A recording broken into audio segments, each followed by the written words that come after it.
So I'm a consumer, no interest in financial interest in Yakima. I paid, market price. And anyway, just an honest review of it so far. I just got it, put it together. One major disappointment I had is that it didn't come with this MCO, Manufacturer's Certificate of Origin. So when I took it by the DMV to get a license plate, they referred me to the theft and fraud investigator. So I'm in touch, and that's pending. So I'm glad he hasn't been disappointed, because this is the second camping trip we've gone on, and this thing's stuck in the garage. Nalo, please laugh. So that's a disappointment. Also a disappointment is that in the back, the bolts and wiring and possibly the structure itself and the dimensions is not capable of taking a hitch rack. Would be really nice to have a few bikes out here. I'm aware that in the front you can get an adapter that has two tubes, one for a hitch rack up top and then one for your trailer hitch on the bottom, but those are only for 2-inch hitches. There's none made in 1 1/4 inch hitch, which is the standard on the at least for the Honda Element and most non-heavy duty tow vehicles. And most people buying something like this don't have a heavy duty tow vehicle. But Yakima could run the wiring from here, bounce it up here, and then have this reinforced for a 2-inch bike hitch. Of course, you have to use common sense. You wouldn't have a totally empty trailer and then 5 downhill bikes on the back. You'll get some weird handling.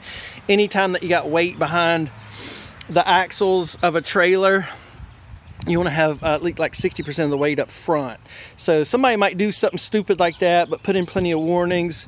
Another reason I would be hesitant about having the bikes mounted up here, well, you got plenty of clearance with the tongue here. So if the tongue was shorter, going on curves, you could potentially have your tires, getting a little bit uncomfortably close to the trailer, but I don't foresee that with the issue. So again, if you could get a double hitch, put the hitch mount here, and the bikes would effectively run into here. I've got it covered up because this tongue sticks out of my garage at the moment.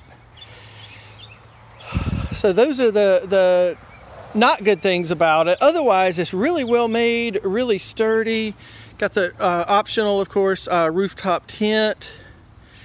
And then the basket here, what will be cool when the tent's deployed, you'll be able to reach out, and I'm gonna get some, I have, hard shell box. So you can reach out and get your sleeping gear, clothing, have it in the tent, and be able to reach it with the awning of the tent covering here. Underneath, I wish they come out with a big donkey basket to put in under here, so that you would have huge capacity for coolers, firewood within your own Forest Service approved region. I know about transporting firewood's not good long distances, but cooler, grill, firewood, just have it in a great big basket. And then on the basket have the ability to mount the Holy Rollers or whatever kind that you have to do that. I got the optional tent levelers. I wish that they would have a way for the folding tongue for this to be easily removed. Maybe some wing nuts. If you were camping, for, I don't know, a week or 10 days, it would be kind of nice just to fold this tongue and have it completely under here. As it is, it folds, but it will only fold diagonally because of that. Again, some wing nuts might make it easily removable if you're going to stay in place for over a week.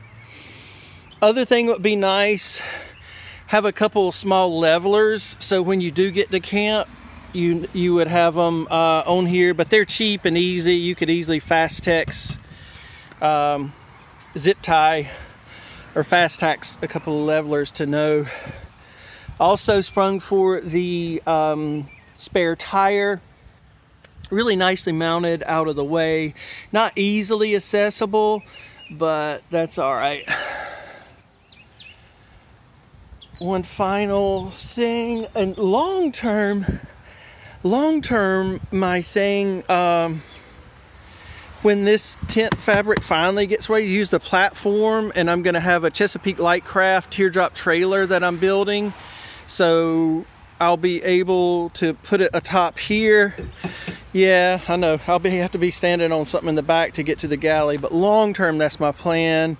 The one other final little thing I would say to improve, these tires are really nice, by the way, but increase this diameter just by 1 millimeter, and a heavy duty lug nut wrench will be able to fit through there. Right now, I can just use a standard kind of thin wall lug nut wrench, because that doesn't, but just 1 millimeter and it'll fit a heavy duty lug wrench. So now I'm having to carry 2 of the same size of lug nut wrenches because I don't have confidence in the standard thickness lug wrench. So that's an easy improvement. 1 millimeter in diameter more for the back. And otherwise, probably gonna also put a little bit more reflective tape on here. Some backup lights would be nice as well. And I found this very easy to pick up and move, even with the tent. And the basket on it and the spare tire. It is very, very graceful. Nice smooth ball bearings, big diameter tires, help the rolling. And hey, let's wrap this up and go camping. All right, yeah, last time we had to camp out the day after Hurricane Dorian at North Myrtle Beach. Thank God the sand cleared everything out and we were tent camping, but it was a big, big, big, big disappointment that we had spent all that time and sacrifice and something we were gonna do to put this together and then not have it legally licensed to do it. So this is the second camping trip that this has been sitting in the garage in. So please, Yakima distributors, whoever, get it together. Send this certificate, manufacturer certificate of origin, so people can put stuff together. Get it licensed. Yakima trailer hitch mount, please. Levelers would be nice. And some wing nuts or other thing to be able to fold the tongue underneath the trailer if you're camping for a week or a road. It'd be just nice to get that hitch completely out of the way. And then I would also build a bigger plate here. This would sink so easily in dirt or ground, or put 2 holes here so people could add on a plate themselves. All right, that's it for now. Over and out. Overall, good trailer. Yeah, it's expensive, but absolutely nobody makes anything like this. There's no competition at the moment. So, Leonard, take heed. This would be a good thing to make. All right, you ready to go camping? Yeah. All right, here we go.